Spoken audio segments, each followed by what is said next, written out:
اعوذ باللہ من الشیطان الرجیم بسم اللہ الرحمن الرحیم اللہم صلی علی محمد وعلی محمد وجل ولد مجمعین۔ ویورز، آج کا ہمارا چیپٹر حضرت نوح علیہ السلام کا قصہ بیان کیا جاتا ہے، تو چلیں شروع کرتے ہیں۔ بسم اللہ الرحمن الرحیم، الحمد للہ رب العالمین، والصلاة والسلام علی سید الانبیاء والمرسلین محمد وآل طیبین الطاہرین، اما بعد۔ امیر المومنین حضرت علی بن ابی طالب علیہ السلام نے فرمایا، تمام حمد اس خدا کے لیے ہے جو عظمت و شاہی کے ساتھ زمین پر غالب، علم و دانائی کی بدولت اس کے اندرونی رازوں سے واقف اور اپنے جلال و عزت کے سبب سے اس کی ہر چیز پر چھایا ہوا ہے۔ وہ جس چیز کا اس سے خواہاں ہوتا ہے اس کے دسترس سے باہر نہیں ہو سکتی اور نہ اس سے روگردانی کر کے اس پر غالب آ سکتی ہے، اور نہ کوئی تیز روح اس کے قبضے سے نکل سکتا ہے کہ اس سے بڑھ جائے، اور نہ وہ کسی مالدار کا محتاج ہے کہ وہ اسے روزی دے۔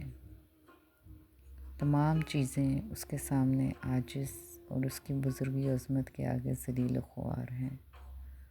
اس کی سلطنت کی وسعتوں سے نکل کر کسی اور طرف بھاگ جانے کی ہمت نہیں رکھتی کہ اس کے جود و عطا سے بے نیاز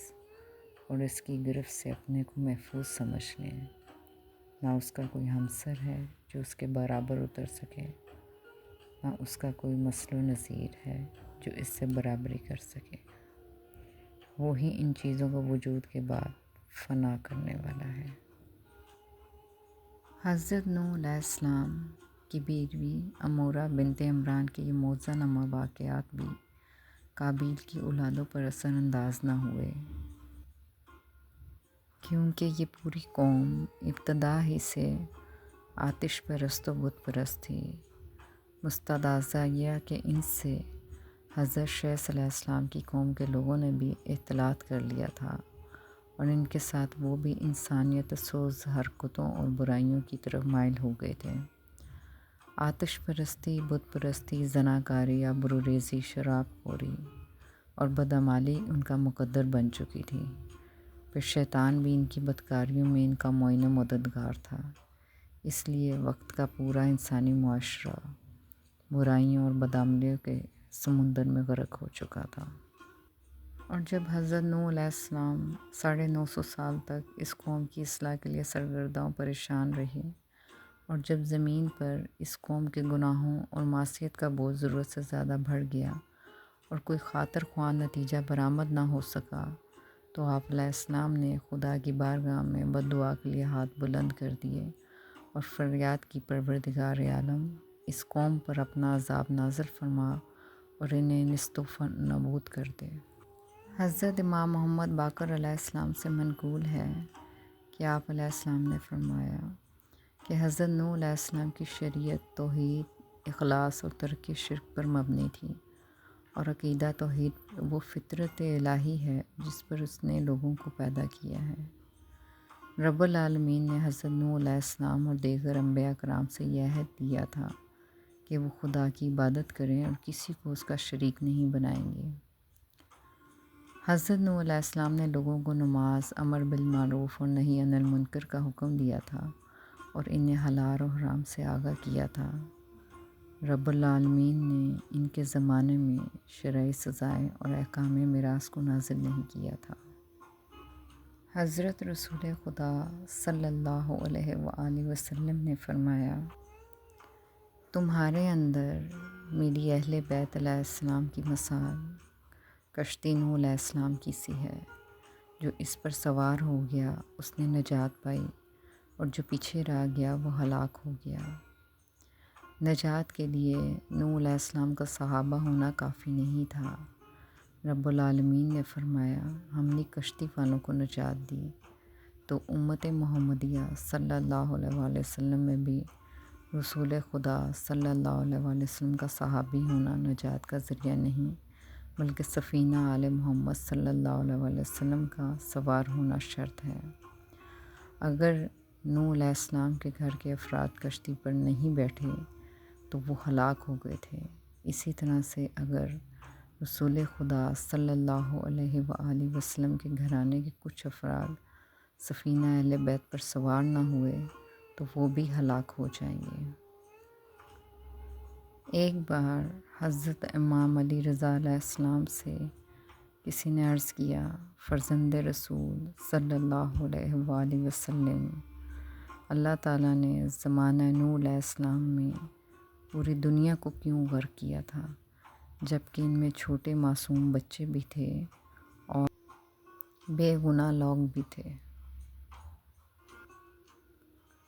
حضرت امام علی رضا علیہ السلام نے فرمایا، غرق ہونے والوں میں کوئی بچہ شامل نہیں تھا۔ رب تعالیٰ نے طوفان نوح علیہ السلام سے 40 سال قبل عورتوں کو بانجھ بنا دیا تھا، اس لیے جب طوفان آیا تو اس وقت ایک بھی بچہ موجود نہیں تھا، اور رب العالمین عادل ہے، وہ کسی بے گناہ کو ہلاک نہیں کرتا۔ قوم نوح علیہ السلام نے اپنے نبی کی تکذیب کی تھی، اس لیے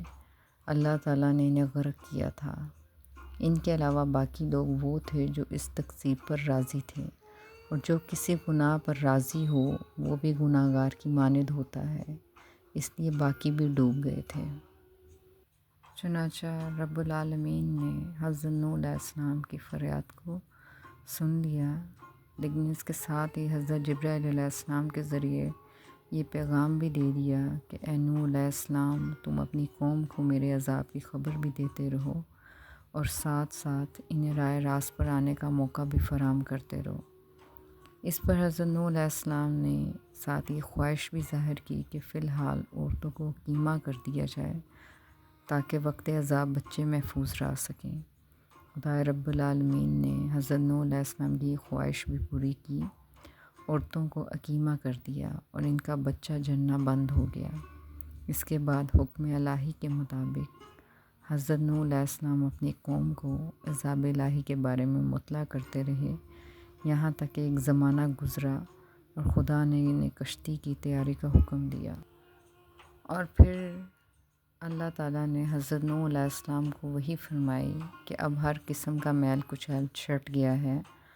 اب تاریک رات کے بعد صبح نمودار ہونے والی ہے، جس کی نیت خراب تھی اس نے تجھے چھوڑ دیا، اور جو لوگ اپنے ایمان پر اب بھی ثابت ہیں اور عقیدہ توحید پر گہرے دل سے ایمان رکھتے ہیں اور تیری نبوت کی رستی کو مضبوطی سے تھامے ہوئے ہیں، میں انہیں زمین پر اپنا جانشین بناؤں گا اور ان کے دین کو مضبوطی عطا کروں گا، اور میں ان کے خوف کو امن سے بدل دوں گا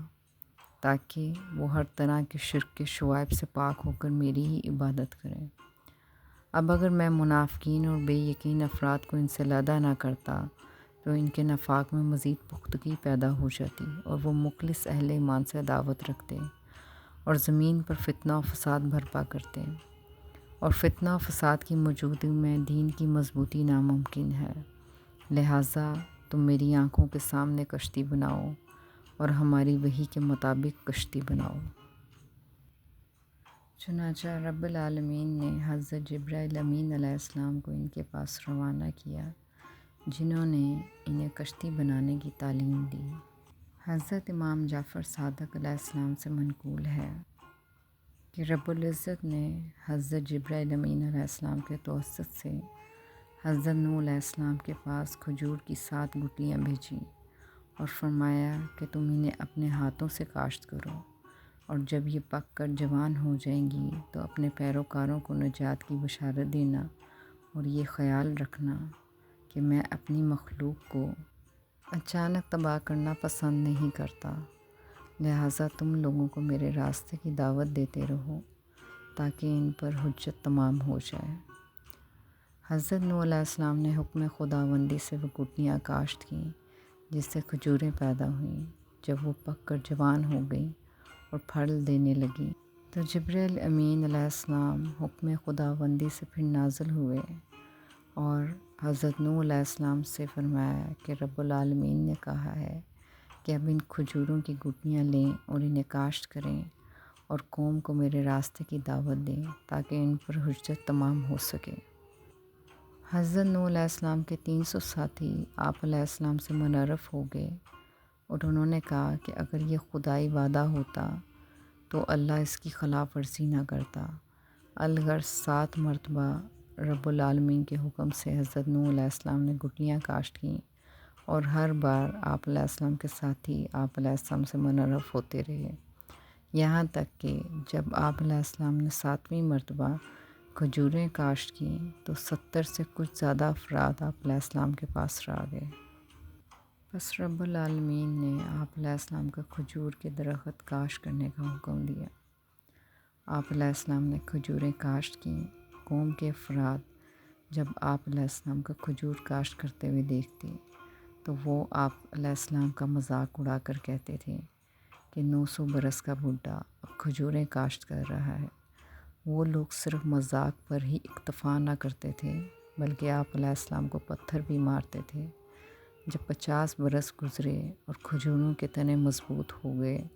تو رب العالمین نے آپ علیہ السلام کو حکم دیا کہ اب ان کھجوروں کو کاٹ کر ان سے کشتی بناؤ۔ آپ علیہ السلام نے کھجوریں کاٹیں تو آپ علیہ السلام کے منکروں کی زبانیں مزید کھل گئیں اور انہوں نے جی بھر کر آپ علیہ السلام کا مذاق اڑایا، جیسا کہ اللہ تعالیٰ نے بیان کیا ہے۔ جب اس کی قوم کے سردار اس کے پاس سے گزرتے تو وہ اس کا مذاق اڑاتے تھے۔ نوح علیہ السلام نے کہا اگر آج تم ہمارا مذاق اڑا رہے ہو تو ہم بھی عنقریب تمہارا مذاق اڑائیں گے۔ حضرت امام جعفر صادق علیہ السلام سے بھی یہی روایت ہے کہ جب حضرت نوح علیہ السلام نے کھجوریں کاشت کیں تو ان کی قوم نے ان کا مذاق اڑایا اور کہا لیجیے اب آپ علیہ السلام کاشتکار بن چکے ہیں۔ اور جب آپ علیہ السلام نے کشتی بنانا شروع کی تو ان کی مذاق میں شدت پیدا ہو گئی اور کہنے لگے دیکھیے یہ صاحب خشکی پر کشتی بنا کر ملا بننا چاہتے ہیں۔ حضرت نوح علیہ السلام کی قوم میں جو ایک بادشاہ تھا جو کہ بہت مغرور تھا، وہ اپنی قوم سے کہنے لگا کہ نوح کی باتوں پر کان نہ دھرنا، نہ اس سے بحث کرنا، یہ جو کرتا ہے اسے کرنے دو، تم اپنے بتوں کی پوجا پر ڈٹے رہو۔ چنانچہ ان لوگوں نے حضرت نوح علیہ السلام کی باتوں کی طرف سے کان بند کر لیا اور اپنے بادشاہ کی بات پر عمل کرنے لگے۔ تب حضرت نوح علیہ السلام نے رب العالمین سے فریاد کی کہ اے پروردگار، یہ میرا کہنا نہیں مانتے، ان لوگوں کی سنتے ہیں جن کی اولاد اور مالدی نے فائدہ تو نہ دیا الٹا نقصان پہنچایا، اور انہوں نے میرے ساتھ بڑا داؤ کیا، یعنی دوسروں کو میرے در پہ کر دیا، خود بھی مجھے ستانے میں کوئی کسر نہ چھوڑی اور دوسروں کو بھی اس کی ترغیب دی۔ اور پھر حضرت نوح علیہ السلام نے اپنی قوم کے لوگوں سے کہا کہ تم لوگ جہالت کی بات کر رہے ہو۔ میری قوم کے لوگوں، اگر میں ان مومنوں کو اپنے پاس سے نکال دوں تو رب العالمین کے مقابلے میں میری کون مدد کر سکتا ہے؟ کیا تم کچھ بھی غور و فکر نہیں کرتے؟ میں تم سے یہ نہیں کہتا کہ میرے پاس اللہ کے خزانے ہیں اور میں غیب کا علم بھی نہیں رکھتا، نہ میں یہ کہتا ہوں میں کوئی فرشتہ ہوں، نہ میرا یہ قول ہے کہ جن پر تمہاری نگاہیں ذلت سے پڑ رہی ہیں اللہ تعالیٰ انہیں کوئی نعمت دے گا، اور نہ ہی میں یہ کہتا ہوں کہ جو ان کے دل میں ہے اسے میں بخوبی جانتا ہوں، بلکہ اس بات کو بھی رب العالمین بخوبی جانتے ہیں، اور اگر میں ایسی بات کہوں تو یقیناً میرا شمار ظالموں میں سے ہوگا۔ اور پھر اس طرح حضرت نوح علیہ السلام کی طرف وحی کی گئی کہ تمہاری قوم میں سے جو ایمان لائے ہیں بس وہی ایمان لائے ہیں، ان کے علاوہ اب کوئی اور ایمان نہیں لائے گا۔ اور اس وحی الہی کے تحت حضرت نوح علیہ السلام کو علم ہوا تھا کہ اب کوئی ایمان لانے والا نہیں ہے۔ بس حکم وحی الہی کے تحت حضرت جبرائیل علیہ السلام کی نگرانی میں سفینہ نوح کی تیاری شروع ہوئی۔ حضرت امام جعفر صادق علیہ السلام سے منقول ہے کہ حضرت نوح علیہ السلام اور ان کی قوم کوفہ کے مغرب میں دریائے فرات کے کنارے رہائش پذیر تھیں، اور حضرت نوح علیہ السلام نے وہاں کشتی بنائی تھی جہاں آج مسجد کوفہ ہے۔ یہ موضوع بھی جاری ہے۔ والسلام۔ اللہم صلی علی محمد وآل محمد وعجل فرجهم اجمعین۔